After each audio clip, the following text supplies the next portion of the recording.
শুভেন্দু অধিকারীর ঘাড়ে পা রাইখা হাসিনা বাংলাদেশের এয়ারপোর্টে আসবে, সেলুট দিবে, এটা আমরা পাঠায় দেন না, আমরা তাদেরকে শুভেচ্ছা স্বাগতম জানানোর জন্য প্রস্তুত আছি, পাঠায় দেন। শুভেন্দু অধিকারীর মতো তৃতীয় শ্রেণীর ক্লাউন, মানে মানে চাকর বাকর টাইপের রাজনীতি করা, বস্তির ছেলে আর কি, তো এরা ধরেন মানে একটা মুখ্যমন্ত্রী হয়ে যাবে আর কি। ভারতের রাষ্ট্র আকারে রাষ্ট্র থাকবে কি না এটা কিন্তু সে চ্যালেঞ্জ করতেছে, যে এই হিন্দুদের সোনালী যুগ বলতে কোনো যুগ নাই। ভারতবর্ষের সোনালী যুগ হচ্ছে মুসলমানদের টাইম, মোগল এম্পায়ারের টাইম। একটা বিষয় হচ্ছে যে মানে বিজেপিকে তো মানে রাজনৈতিক দল আকারে দেখবার সুযোগ নাই। বিজেপিকে বুঝতে হইলে হিটলারের নাৎসি পার্টি এবং মুসোলিনের ফ্যাসিস্ট পার্টি বুঝতে হবে, এবং বাংলাদেশে তার কাছাকাছি সংগঠন হচ্ছে আওয়ামী লীগ। বিজেপি কোনো পলিটিক্যাল পার্টি না, এটা একটা ফ্যাসিস্ট আইডিওলজি এবং মানে মানে মৌলবাদী, জঙ্গি, প্রান্তিক, সন্ত্রাসী সংগঠন, যে যে নামে তাকে ডাকেন, সে এই প্রত্যেকটা ডেফিনেশনে হচ্ছে খুবই ভয়ঙ্কর একটা অর্গানাইজেশন।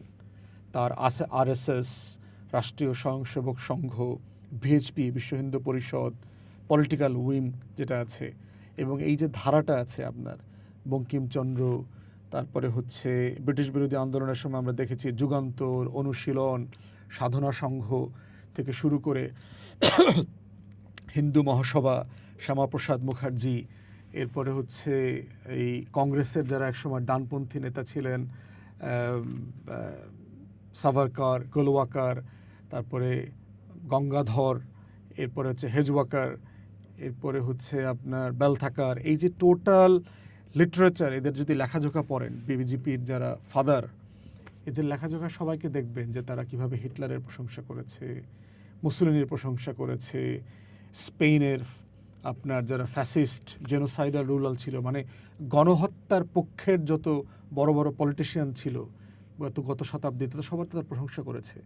এবং ভারতকে তারা একটা হিন্দুত্ববাদী রাষ্ট্র তৈরিতে করতে যাদেরকে মারা দরকার তাদেরকে মারার জন্য তারা একমত সবাই। মানে এখানে শুধু হিন্দুরা থাকবে, হিন্দি ভাষার লোকরা থাকবে, এবং হিন্দুত্ববাদে বিশ্বাস করে, হিন্দু সংস্কৃতিতে বিশ্বাস করে তারা থাকবে। এবং এটাই হচ্ছে অখান ভারত, হিন্দুকুশ পর্বত থেকে শুরু করে এখন ভারত মহাসাগর পর্যন্ত পুরোটা মিলে। অন্য কোনো দেশ, সমাজ, সভ্যতা, ধর্ম কোনো কিছু তারা বিশ্বাস করে না। এবং তারা এই যে পুরাতন আমলের যত কিংবদন্তি আছে, কিংবদন্তিতে তারা বিশ্বাস করে, যার কোনো ঐতিহাসিক ভিত্তি নাই। ভারতীয় যারা ইতিহাসবিদ আছেন তারাও রিপিটেডলি এটাকে রিফিউট করেছে যে এই হিন্দুদের সোনালী যুগ বলতে কোনো যুগ নাই। ভারতবর্ষের সোনালী যুগ হচ্ছে মুসলমানদের টাইম, মোগল এম্পায়ারের টাইম। অর্থনীতি, সমাজ, রাজনীতি, সভ্যতা, লেখাপড়া, সব কিছু দিক থেকে, জ্ঞান বিজ্ঞান সব কিছুতে এটা ফ্লারিশ করেছে হচ্ছে মুঘল আমলে, মোগল এম্পায়ারের আমলে, 800 বছরের দিল্লির শাসন, সুলতানাত থেকে শুরু করে। তো সেই জায়গাতে বিজেপির যে উত্থান, এবং উত্থান হতে হতে আসাম, পশ্চিম বাংলা পর্যন্ত চলে আসা, আমাদের দুই প্রান্তে, আসাম মানে ধরেন আমাদের সিলেট সীমান্ত, আর এদিকে হচ্ছে আপনার পশ্চিম অংশে হলো যশোর সীমান্ত, যশোর, কুষ্টিয়া, এই পুরো বেল্ট। তো এখানে হিন্দুত্ববাদীদের রাইজ তো ভয়ানক ব্যাপার আর কি আপনার। এবং নতুন করে কিছু করবে সেটা মনে হচ্ছে না। আগে যেটা ছিল আপনার পশ্চিম বাংলায় মুসলমানদের ভয় আতঙ্কটা একটু কম ছিল, গরু জবাই করে খাইতে পারছে, আজান দিতে পারছে, মসজিদে গিয়ে নামাজ পড়তে পারছে, ছেলে মেয়েদেরকে মাদ্রাসায় পড়াইতে পারছে, শীতকালে ওয়াজ মাহফিল করতে পারছে, মুসলমানরা শান্তিতে ব্যবসা বাণিজ্য করতে পারছে মমতার অধীনে। মমতা মুসলমানদের জন্য কিছু করছে, ব্যাপারটা এরকম না, কিন্তু অ্যাটলিস্ট যেটা করছে মানে একটা মানে ন্যূনতম সিকিউরিটির একটা জায়গা ছিল। তো সেই জায়গাটা মুসলমানদের হারায় গেছে। ইতিমধ্যে দেখলাম গত 2 দিনে 80-র উপরে ঘটনা ঘটছে, মুসলমানদের বাড়ি ঘর ধ্বংস করা, দোকানপাট ভেঙে দেওয়া, অফিস আদালত, ভয়, চট থাপ্পড় থেকে শুরু করে। আমি ধারণা করতেছি ইতিমধ্যে বিজেপি নেতারা বলছে পশ্চিমবাংলায় গরু জবাই নিষিদ্ধ করে দেবে, মসজিদের লাইসেন্সের জন্য পারমিট লাগবে, মাদ্রাসা ওয়াকফের প্রপার্টিগুলোতে হাত দেবে, যেগুলো তারা অন্যান্য অঞ্চলে করেছে, গুজরাটে, উত্তরপ্রদেশে, মধ্যপ্রদেশে, অন্ধ্রে, এই জায়গাগুলোতে করেছে। সেই জিনিসগুলো এখানে ঘটবে এবং সেটা ব্যাপক আকার ধারণ করবে। একটা মুসলিম বেশিং জেনোসাইডাল একটা রিয়েলিটি তৈরি হবে। কাশ্মীরের একটা প্রোটোটাইপ আমরা হয়তো এখানে দেখব, কারণ ভারতের মধ্যে কাশ্মীর হচ্ছে মুসলিম মেজরিটি স্টেট, এর বাইরে সবচেয়ে বেশি মুসলিম পপুলেশন হচ্ছে পশ্চিম বাংলায় এবং আসামে।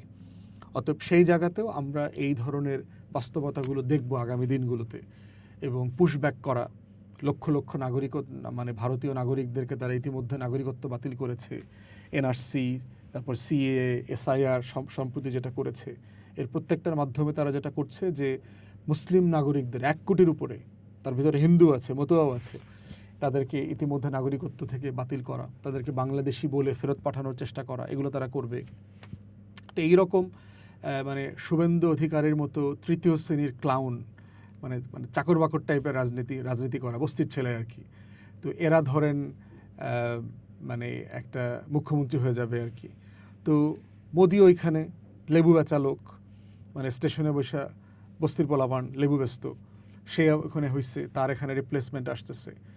মানে এইটা যতটা না বাংলাদেশের জন্য ইস্যু, আপনার ভারতের রাষ্ট্র আকারে রাষ্ট্র থাকবে কি না এটা কিন্তু সে চ্যালেঞ্জ করতেছে। কারণ ভারতের অধিকাংশ লোক তো মানে হিন্দি ভাষী না, তো ভারতের অধিকাংশ মানুষ তো হিন্দুত্ববাদী রাজনীতিতে বিশ্বাস করে না, কিন্তু সেটাকে চাপিয়ে দিয়েছে। অতএব বিজেপির উত্থান মানে হচ্ছে ভারত রাষ্ট্র আকারে ভেঙে পড়বার সম্ভাবনা তৈরি হচ্ছে। হিটলার কি জার্মানির উপকার করছে না ক্ষতি করে গেছে? জার্মানিকে ভেঙে চুরে শেষ করে দিয়ে গেছে। মানে জার্মানির যে সম্ভাবনা ছিল জ্ঞান বিজ্ঞান প্রযুক্তিতে যেখানে সে ছিল, সেখান থেকে আজকে জার্মানি অনেক নিচে চলে গেছে। তার যে সম্ভাবনা ছিল, তার জীবনের যে ঐতিহাসিক বিব্রতকর অবস্থা তৈরি করেছে, এখনও জার্মানিদেরকে বিভিন্ন জায়গায় গেলে, আচ্ছা তুমি হিটলারের দেশের লোক, তাকে এই বিব্রতকর প্রশ্নের সম্মুখীন হতে হয়। ভারতের অবস্থাটা সেরকম হবে।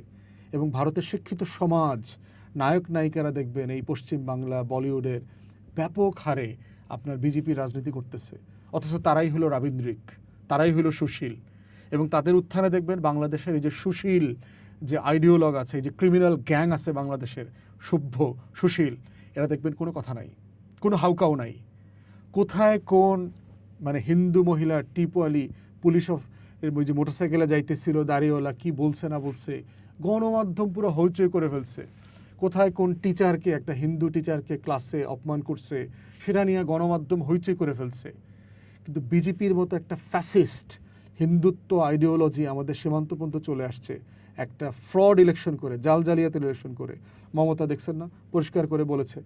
তারপরে রাহুল গান্ধী বলেছে 100-র উপরে সিটে জালজালিয়াতি করেছে। প্রায় 30 লক্ষ 32 লক্ষ মুসলমানদেরকে ভোট দিতে দেয় নাই, এবং মমতা হারছে 32 লক্ষ ভোটে। এক্স্যাক্টলি ওই যে মুসলমান 35 লক্ষ মুসলমানকে ভোট দিতে দেয় নাই, যে কয়েক লক্ষ মতুয়াকে ভোট দিতে দেয় নাই, এইটার রেজাল্ট হচ্ছে সিম্পলি বিজেপি ভোট কেন্দ্র দখল করে নিয়ে গেছে। তো এই যে একটা জালজালিয়াতির নির্বাচন করছে, এটার মধ্য দিয়ে যেটা হচ্ছে বিজেপি ভারত রাষ্ট্রটাকে দুর্বল করে ফেলতেছে, ইন্টারনালি ফ্র্যাকচার করে ফেলতেছে। এবং এটার যেটা রেজাল্ট হবে, ইসরায়েলের মতো আপনার এই রাষ্ট্রটা ভারত আকারে থাকবে না। অখণ্ড ভারত তো মানে দূরের কথা, আমরা অনেকগুলো খণ্ডিত ভারত দেখব আগামী দিনগুলোতে। এইরকম একটা বাস্তবতা সে তৈরি করছে, কাউকে করতে হবে না। এবং তার চারপাশের প্রতিবেশীদেরকে সে যেভাবে বিপদে ফেলতেছে, তাদেরকে যে অস্থির করে তুলতেছে, ইতিমধ্যে তার কোনো তার বন্ধু প্রতিবেশী কেউ নাই তো। আচ্ছা, আপনি পাকিস্তান বলেন, বাংলাদেশ বলেন, নেপাল বলেন, ভুটান বলেন, শ্রীলঙ্কা, মালদ্বীপ, বার্মা, আফগানিস্তান, তার বন্ধু কোথায়? চায়না, তার তো কোনো বন্ধু নাই। তো অথচ সে সবগুলো দেশ দখল করে ফেলতে চায়, সবগুলো মিলে সে একটা ভারত বানাবে। তার নিজের দেশ ঠিক থাকতেছে না, তার ফরেন পলিসি একের পর এক ডিজাস্টার হয়েছে, তার অর্থনীতির অবস্থা ভালো না, ইসরায়েল ইস্যুতে সে বিপদে আছে, ট্যারিফ ট্যাক্স যুদ্ধে সে আমেরিকার সাথে ঝামেলায় আছে ট্রাম্পে। অথচ দেখেন ট্রাম্প পাকিস্তানকে কোন হাইটে নিয়ে গেছে, ইসলামাবাদকে। সে এখন নেগোশিয়েট করাইতেছে পাকিস্তানকে দিয়ে। তো সেখানে ভারতের অবস্থা কোথায়? নিচে চলে গেছে। তো সেরকম একটা বাস্তবতায় মানে বিজেপির রাজনীতি যারা করে তারা তো মনে হইতেছে সবাই ইনটক্সিকেটেড, আসক্ত অবস্থায় আছে। এই যে নেশাখোরের বাস্তবতা থেকে তাদের যে একটা সুস্থতা যেন আসে, তারা যেন আসলে সুস্থভাবে চিন্তা করতে পারে, সেটা গুরুত্বপূর্ণ। এবং এটা তার দেশের জন্য দরকার, প্রতিবেশীদের জন্য দরকার। বাংলাদেশ, আমরা ইতিমধ্যে দিল্লির আধিপত্যবাদকে চ্যালেঞ্জ করেই টিকে আছি। হাসিনাকে মোদি কি হেল্প করছে? 24-এর গণ অভ্যুত্থানে হাসিনারা সে রাখতে পারছে, ঠেকাইতে পারছে? অন্তর্বর্তীকালীন সরকারকে উৎখাত করতে পারছে? কিছুই করতে পারে নাই। অতএব বিএনপিকে দিয়ে সে একেবারে আওয়ামী লীগ পুনর্বাসন করে ফেলবে, এই শুভেন্দু অধিকারীর ঘাড়ে পা রাইখা হাসিনা বাংলাদেশের এয়ারপোর্টে আসবে, সেলুট দিবে, এটা আমরা পাঠায় দেন না, আমরা তাদেরকে শুভেচ্ছা স্বাগতম জানানোর জন্য প্রস্তুত আছি, পাঠায় দেন।